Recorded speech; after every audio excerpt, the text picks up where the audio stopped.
আমরা সকলে অত্যন্ত ব্যথিত, চিন্তিত।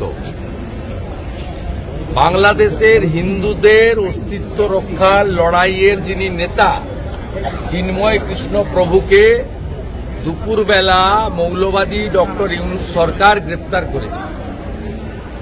আমরা এই খবরটা পেয়ে অত্যন্ত বিচলিত এবং চিন্তিত।